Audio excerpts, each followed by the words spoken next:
Hey, this is your favorite homeboy, Edward, and today we're in Alexandria. We're doing our first off-site coffee, cocktails, and conversations because today you're gonna hear from John. And John, he flips homes. So that's gonna be another way to make money from real estate.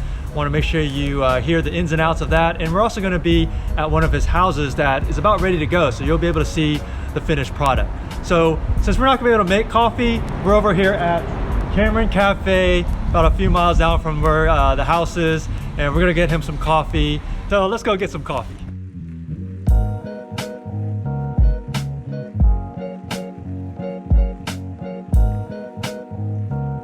Okay, we're out here with John Markogiannakis with Starwise Properties. John, thanks for being here. Thanks for coming out, guys.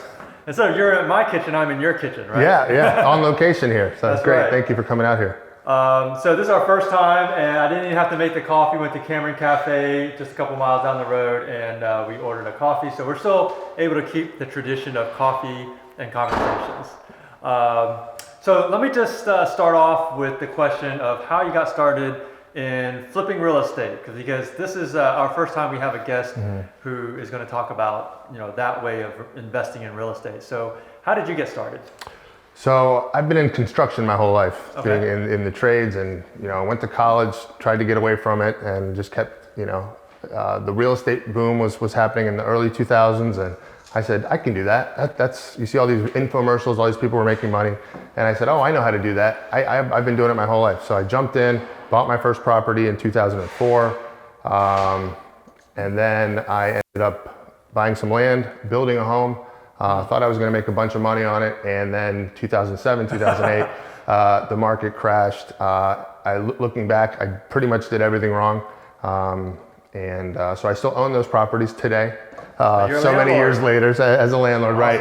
But it was a lot of lessons learned from that. So when I was ready to get back into it again, 2013, I said, you know what? Maybe I take a step back. Maybe I don't know everything, and I tried to have an open mind, and I said, let me read some books, let me check out some videos, talk to some people, networked, went to a couple groups, took a couple courses, and I realized that I didn't know, I really didn't know anything about investing. I might have known a little bit about construction, but there's so much more to this, from the lending, the hard money, cash, buying houses cash, the renovation process, what to do, what not to do, what's the best yield for your money.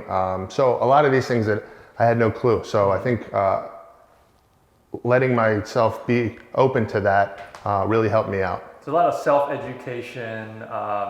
Did you have a mentor or anything in the business that was going to help you? There's a lot of people that help me out. I don't know if there's a mentor, a specific mentor per se, but I do think that that's important. I think that the network, there's a lot of ideas out there, and again, once you open your mind. I was very closed-minded. I was, every time I come across some information, I said, I already know that. That's how I was when I was younger. And so once I said, you know what, let me just see what this is all about. That really helped me out, and it opened up all kinds of doors. I was fortunate enough to meet some good people, my attorney, my closing agents, So who are the people lenders. on your team now? Your attorney, closing agent, lender? I have a lender that I use for all of my deals. We have a great relationship, and we've worked a long time together. It's very easy, and it's very convenient. So again, I'm very fortunate to have that relationship. The title company that I use, again, very great relationship. So it's very seamless. It takes a lot of those challenges out of the way when doing these deals. So you're forming your team is like one of the most important things. It is having a good team you can rely on. It is, yeah. We're always looking for more people, but the contractors that I use as well. We try to use the same guys over and over. They appreciate the work, and we obviously same guys you've been using since the beginning, or about There's not one crew, but there's several crews that we rotate, and depending on the workload. But getting to know those guys, how everybody works, and they know what we expect. Sometimes it's hard to cover in the scope, so a lot of times they'll know this is what Starwise Properties does on their houses. This is what John likes. This is how he likes to do this, and so that is convenient and helps out. So John, Starwise Properties, about how many properties do you work on per year? About we do about 4 to 5 a year. What's the most you've ever done in a year? The most was 5. Okay. Yeah. Right. So you stay pretty consistent. Pretty consistent. I'm in the stone business. My main business is stone countertops like this. All right. So it's the stone and tile business. So that takes up most of my time. My wife's a realtor. And then we market our own deals. We try to find market for our own deals, I should say. Try to find our own properties off market. And so that takes up a lot of the time. And then once we get to this phase of the construction, I've got a good team that can roll it out. Yeah, it's a beautiful house, and I Thank you. had the pleasure of just walking through it. Can you tell us a little bit about this house as far as the time frame it took to do what you've done here, and how do you find houses like this? So this particular house, it was actually listed on the MLS. Okay. It was listed for a while. Somebody brought it to me. Another realtor brought it to me, actually. And I said, let me go look at it. I was interested. They know that I did a few others in this area. And so I came out. I liked the house. Once I walked in, I could see it. Wow. I could see the potential. It was a very clean house, a very well-kept house. It was the original owners, the original family. Now, is that unusual to find a house on the MLS for you? It's not unusual. More so the last couple of years. Okay. You know, before it was much easier to get a deal than with the market being the way it is. It's very hard to get a deal these days. What are some other ways you found a house besides the MLS? We used to do a lot of direct marketing, a lot of direct mail marketing to off-market properties in areas that we worked: Alexandria, Springfield, Burke, Fairfax, Reston. It's a lot harder to do that now. Now you send a letter out and a flyer. They've got 12 of them. Yeah, so many. Yeah. And that's what it is now. And it was kind of the same way it was before at the other cycle before this. So we're networking. I've had agents call me. Really top selling agents that say, I just walked into this house and I don't know what to do with it. Right. I can't sell this house. It's a mess. Yeah. You want to come look at it? And I said, sure. And I walked in. I said, this is exactly what I'm looking for because I'm going to do it anyways. I'm going to go in and so if I'm not keeping it. I really don't like to keep, we try to keep the feel of the house, but as far as the cosmetic things, I mean, you're going to do it, you're going to do it. It doesn't matter if it's in terrible shape or if it's in bad shape. If you're going to put in new flooring, you're going to put in new flooring. If you're going to repaint the whole thing anyways, we always try to do a little bit of the bigger items, the windows, roof, mechanical systems. Once you get those done and then you fix up the house cosmetically, that's what the buyer is looking for, and that's what makes them comfortable. These guys really did a good job here. There's new windows, there's new roof, there's new mechanical systems, all new electrical. Everything is permitted, so they feel good about buying that house. What was the most challenging part of this house, this project? This one had a few surprises. Yeah, what are the surprises? A few surprises. It's a big brick house. So a lot of the exterior, a lot of the brick had to be redone. Some of that wasn't in the initial plan. The windows were actually in good condition. We thought about saving them, but then as we got into it, once you start fixing everything up, you say, you know what, we got to do new windows. Yeah. It was baseboard heating. Before there was no gas to the house, so we had to run a gas line to the house. So now we have gas appliances, high efficiency hot water heater and furnace. New air conditioned units, separate units. Gas, or all the radiator stuff, you just have all to that rip stuff. it all Yeah. out. Wow. Yeah. So again, this was a great home. When I walked into it, and I said, this doesn't need much. But again, I've said that so many times before. Once you get into it, it's a great location. It's a great, it's desirable. This is Alexandria City. There's not a lot here, and so I felt that we would be doing a disservice if we didn't put out the full potential for this house. And I think we did the best we could with this one. What are you most proud of about this house? What do you like? I really like it. I like the flow, the light, the windows, and anywhere you walk through, it flows well. All the natural lighting. Yeah, absolutely.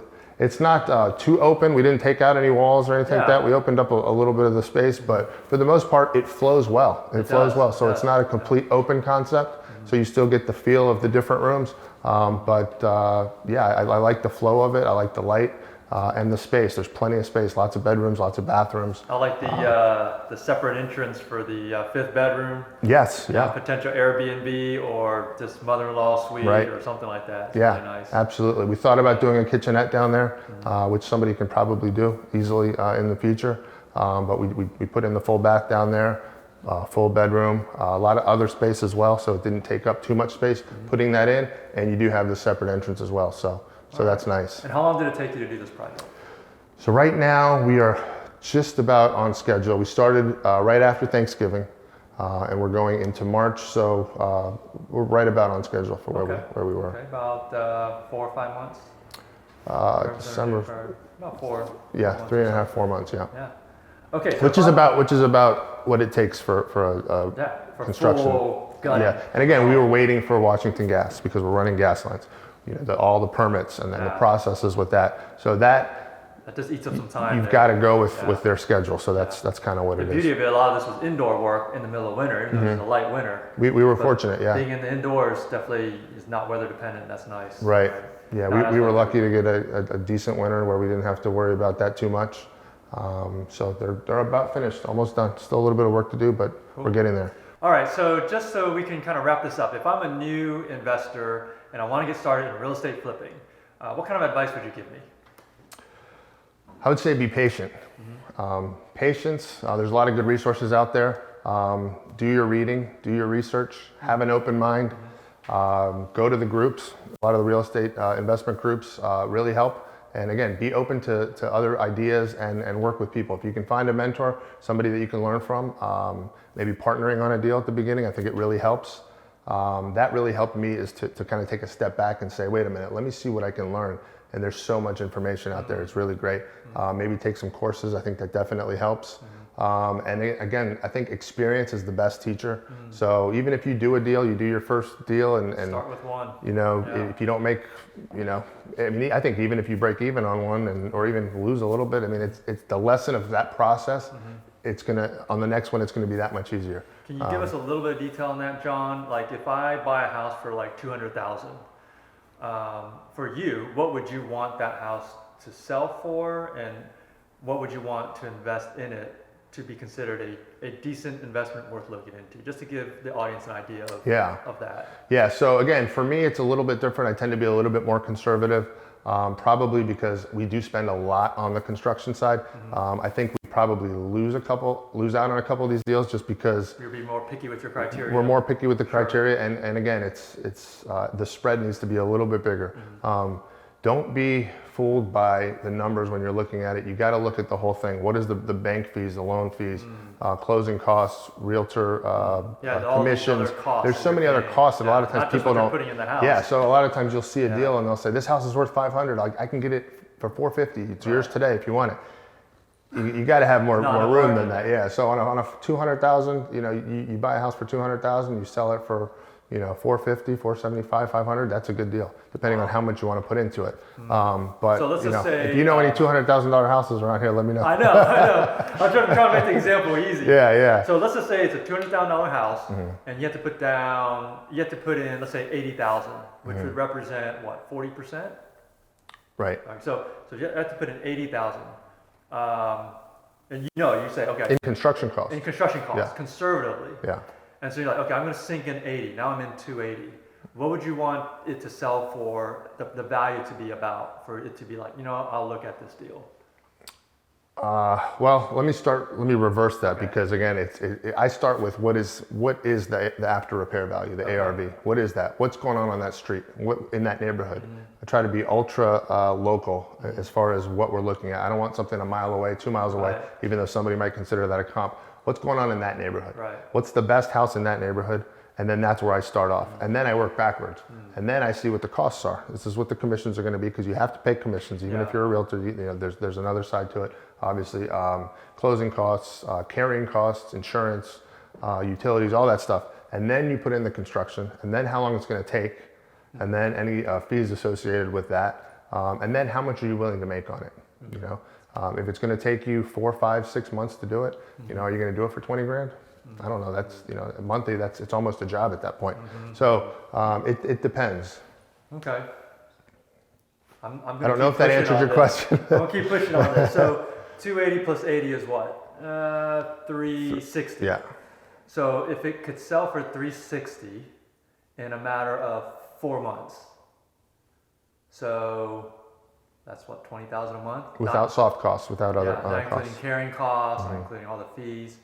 That's something that you think could be considered? I'm sorry, say to sell for 360 in 4 months. 360 to sell for 360? Yeah. Well, no, because you're not It's making not it. enough. Yeah, it's not enough. Yeah. So it's got to be pretty significant. Yeah. Wow. Yeah. Again, I mean, do you have to spend 80? I don't know. On a $200,000 house, it's probably a smaller house. So maybe if you're just doing cosmetics, you might be able to spend a little bit more than that. You know, I think the least amount that I've spent on a house is about 45 on a smaller house. Maybe a little bit closer to 50. I got to go back and check exactly what it was. But, you know, once you start getting into things, 40, 50,000 doesn't take you that much. Again, if you're talking about windows, roofing, other things like that, bathrooms, kitchens, things like that. So if you're keeping some of it, it gets a little trickier then, but you got to be careful with what you decide to. No, that's some good considerations. I think the takeaway for whoever's watching this and they want to get started in flipping is, what's your time worth to you? You know, if you're going to hold it for a month and you're going to make 20,000, you're okay with that. You know, after all the costs, then go for it. But to someone else, hey, I want to make 30 or 40,000. Then they might pass on that deal. Yeah. And it's a matter of how soon do you want to do a deal? Right. Again, if you make $10,000 or even $5,000 on your first deal, the education is priceless. Exactly. I mean, going through that, somebody's paying you $5,000 to get that experience. So I think it depends what stage you're at. I think it is worth it for that. Again, there's an opportunity cost for somebody like me. If I tie up a lot of my resources on one deal, miss the next one, and then you miss I mean, that's come up where we've been in the middle of one, and then you get tempted by another one and say, oh, I can't do this one because I'm here with this one. You know, that's another thing you have to factor in. So. Hey, this has been great, John. Yeah. So glad. Thanks, Edward. Thanks for coming out. Thanks for having me. Yeah, and it was a pleasure seeing your product, your finished product. Now, this house is going to go on the market next week, so this can kind of look a little preview for you. It's in Alexandria next week, so we're going to put John, your wife's contact information down in the description, and that way you can check it out if you're interested or you know someone in the market. And hey, if you learned something from this video, please comment below. Don't forget to share this video with a friend that you know who might be interested in real estate investing or flipping. As always, don't forget to subscribe and hit the notifications bell down below. This is your favorite homeboy, Edward, signing out.